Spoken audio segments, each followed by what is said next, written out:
Hey everyone, John here! And when this thing came out, many people pondered, what will the circle pad do for backwards compatible Nintendo DS games? Will games like Mario 64 DS finally have full analog movement? And the answer to that was no! It just kind of mapped the D-pad to the circle pad, giving you digital inputs on an analog plane, which if anything, is kind of worse. However, if I were to show you this Nintendo 3DS, let's move just a little bit forward. Do you see that? That's analog, baby! How are we doing that? Well, we're going to use 3 tools for this. 1, the Twilight menu. 2, TW patch. And 3, some cheat codes. So pre-recorded John, talk us through how we're doing this, and let's see the results. Okay, so the first thing you need is the Twilight menu, a Nintendo DS ROM backup loader that also contains other extras such as a cheat loader. And for now at least, we'll just need the TW patch as well. This basically patches the Twilight menu with a few other options. The primary use is to adjust Nintendo DS scaling because the default Nintendo one is a little bit butt ugly. Here's how Nintendo DS games usually boot on 3DS, and it's kind of a blurry mess. And here's how it looks in Pixel Perfect mode, which is far, far better. While none of these features match Pixel Perfect mode, they still look a lot better than just standard DS scaling. I tend to go with this one right here. But anyway, if you press B and Y at the same time, you get another menu, and there's a little toggle right here saying Widescreen. Take that and press start, and after a bit of a lengthy process, your Nintendo DS games will be patched on 3DS. There's just a little bit more to do from here. Put your SD card in a PC and go to the folder Luma and then sys modules, and you'll find the file twlbg.cxi. This is in the wrong place, so we're going to cut it and put it somewhere else. Back on the root of the SD card, go to NDS, Twilight menu, and make a brand new folder called twlbg. Now put the file in this folder and rename it widescreen.cxi. Okay, SD card back in the 3DS, and now when booting the system, hold the select button down to get to the Luma configuration menu. Make sure external firms and modules are ticked, and press start. Now in the Twilight menu, when you hover over a game, simply press the Y button, and there'll be a brand new option for aspect ratio. There's default, 4:3, and 16:10. That's widescreen. Whenever you boot a game up using that, suddenly there'll be real widescreen, not stretched. Well, for polygons at least. 2D graphics can't really be made wider, so they do stretch. So do consider this experimental depending on the game, but most fully 3D games will look fantastic with this feature. So we've got widescreen games, but what about pure analog? How do we get that? Well, first of all, we start by saying thank you to Shoko on GBA Temp. They made this all possible. Analog movement is simply a cheat code for every game. Shoko's got a downloadable .dat for a bunch of different games, including Mario 64 DS, Star Fox Command, Metroid Prime Hunters, GoldenEye, and so much more. And you simply take this file, put your SD card back in your PC, and go to NDS, Twilight menu, Extras, and then put the .dat right here. Now when you hover over a game, press Y, press X, and enable the circle pad code. And now with circle pad enabled and widescreen enabled, we basically have Nintendo DS remasters running on the 3DS. So let's look at a few games one by one, starting with Super Mario 64 DS, the big one. This was a very ambitious Nintendo DS launch title, taking the most famous 3D game and putting it on a handheld, and for the most part, it looked great. But it didn't exactly control great. They took 360 degrees of movement and put it on 8 with the D-pad. Now granted, you could play the game with the touchscreen, which enabled full analog control, but most of us didn't play that way. Most of us played by holding the Y button to run and using the D-pad to move around these big 3D areas, and it just didn't feel great. However, with this cheat code, the circle pad basically becomes the touchscreen. Which means if we press forward just a tiny bit, Yoshi's going to start walking rather than running. And if we press all the way, suddenly full speed in 360 different degrees. This is a game changer. I am reevaluating my stance on this game. This changes so much. But it doesn't stop here, because if you're using a new 3DS, the C-Stick is also a camera. And that's also a huge deal because usually adjusting the camera is just a touch-specific function. If you're just using buttons, you can only adjust the camera to be in front of you using the L button by recentering it. You can't actually move it left and right. But suddenly, we can do it on the fly with full analog, and it feels so damn good.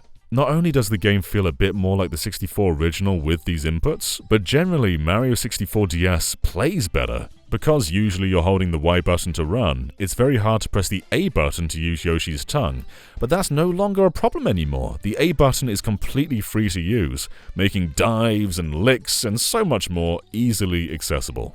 Mario 64 DS is now a certified good game. The world is changing, fellas. So that takes a game that could be played with buttons and makes it far better with full analog. But how about a game that never really played with buttons? How about Star Fox Command, a touchscreen game? Well, this also takes touch inputs and puts them on the circle pad, making a very traditional feeling Star Fox. But it also takes some touch buttons such as boost, barrel roll, and slowing down, and puts them on the face buttons. So these inputs are actually more accessible than playing the game the normal way. But at first, I didn't really like this mod, it just didn't feel quite right, and then it clicked with me that these controls are not inverted, and playing any flying game where up is up and down is down makes me want to cry. But thankfully, our boy Shocko provided an inverted cheat as well, and now, this is perfect. This plays so damn well, and in my opinion, Star Fox Command has always been a very underrated Star Fox game, and this makes it so far more people can actually enjoy it. If you found the touch controls just uncomfortable to use, now this is just traditional standard-ass Star Fox. It feels just like Star Fox 64, but of course with the unique strategy twists of Command, but yeah, there's basically no downside to using traditional controls. Star Fox Command has evolved, baby! But how about my baby boy, Super Monkey Ball Touch and Roll? I've always really enjoyed this game, but it had one fatal flaw. Playing a 3D game about precise movement with a D-pad isn't very good. Now, just like Mario 64 DS, full analog is on the touchscreen, and so it's very easy to adapt this to the circle pad.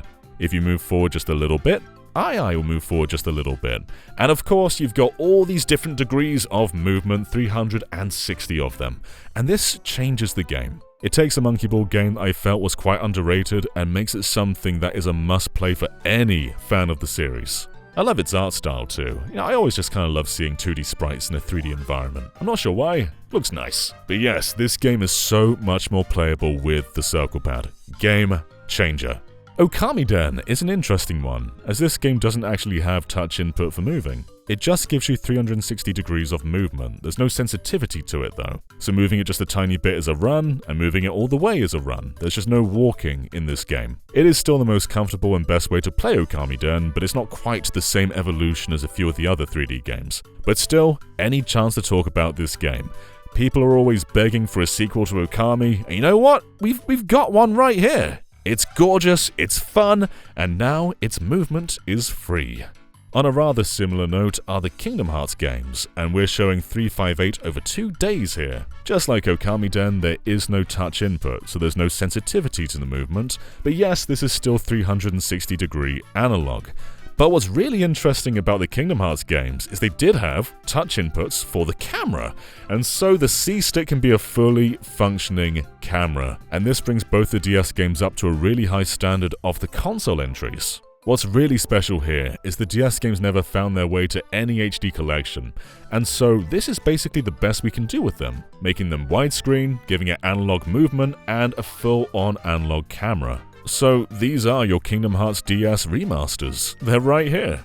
While not the most input-demanding game, we can take the touch inputs in Animal Crossing Wild World and put them on the circle pad, giving us full-on analog movement. However, this game plays almost entirely on the bottom screen, and so giving it 16:10 doesn't make a whole lot of sense, given that most 2D assets will just be stretched on the top screen, so this is still best played in 4:3. Now, we've saved these 2 or 3 games for last because they are so damn cool. And first up is The Legend of Zelda Phantom Hourglass / Spirit Tracks. Now, a long time ago, a D-pad mod was made for these games, which basically mapped a bunch of touch features to buttons, so movement was mapped to the D-pad, A was to interact, B was slashing your sword, Y and B at the same time was a spin attack. It works for the most part, and this in tandem with the circle pad cheat adds so much more. By design, these games have analog movement, they're 3D games, and so shoving all those directions onto a D-pad doesn't work particularly well, but all of a sudden this elevates the mod. Link can walk and run in any direction he wants, and this plays really, really well. See, for like 80% of traversal, this works, but touch is so ingrained into these games that you can't just remove it. Touch is still used for changing the acceleration of the train, or for pushing and pulling blocks, or for drawing patterns, or for just tapping on distant objects. You can't really do that stuff just with the circle pad. So while this does add some contextual comfort to the game, it can't replace touch outright. It's something you use in tandem with touch. But in my opinion, general combat does work better with touch. Just tapping on an enemy from a distance and having Link jump over and slash them, that works well, and you can't really do that with buttons. And to end off on what I think is the coolest, Metroid Prime Hunters. So I'm sure you can guess the usual stuff. We've got full analog on the circle pad, including sensitivity and 360 directions, and the C-stick is basically the touchscreen, giving us a full dual analog shooter. And that by itself is great. However, Metroid Prime Hunters is quite a fast shooter, and analog sticks, especially the little nub of a C-stick, aren't particularly well suited to this game. It's a good camera, but it's not particularly good for actually aiming at things. And so, this cheat has something a little extra. If you press ZL and down on the D-pad at the exact same time, gyro is enabled. Yeah, they somehow crammed gyro into DS mode. And keep in mind, I'm playing this through a viewfinder while trying to keep the system relatively still, so this isn't the best gameplay. But it works so damn well. You basically use the C-stick as a camera to sort of look vaguely at where you want to shoot, and then you make those micro adjustments with gyro, and this adds a ton of precision. It gives you the movement that the touch inputs require while being way more comfortable. And it's super easy to turn gyro off if you're just exploring and don't want it on, but when it comes to combat, ZL plus D-pad, it's back on again. This is an absolute game changer, perhaps more than any other game, even Mario 64 DS. Metroid Prime Hunters is a good game, but not a very comfortable one. And all of a sudden, this gives it a very traditional control scheme that's rather modern. You get the comfort of dual analog and the accuracy of gyro, and this is a Metroid Prime Hunters remaster. This truly does evolve many of these games. For years, my thoughts on Mario 64 DS in particular have been very foggy and clouded because you're taking the pioneer of analog movement and putting it on a D-pad, and that never felt good to me. But all of a sudden, this is what I wanted. I always wanted another 3DS Mario 64 remake, and this is kind of that. And what's even better is this full camera control too, which I would have never expected. But yeah, we've got widescreen, analog-controlled Nintendo DS games. Pretty much fan-made remasters, I guess you could say. I guess that might even be the title. I haven't decided yet. Let me know. Anyway, thank you for watching this all the way through. And fellas, you know what's going to happen. I'm going to give you a hot take. While the DSi may have a better build quality and a better screen, I still prefer playing Nintendo DS games on a DS Lite. I like the D-pad. It's a nice middle ground between responsive and a little bit mushy, which makes games like Mario Kart DS feel really nice. But yeah, what an upgrade that was over the original, but even compared to the DSi, I prefer the DS Lite. Thanks for watching all the way through, and I'll catch you next time. Bye everyone!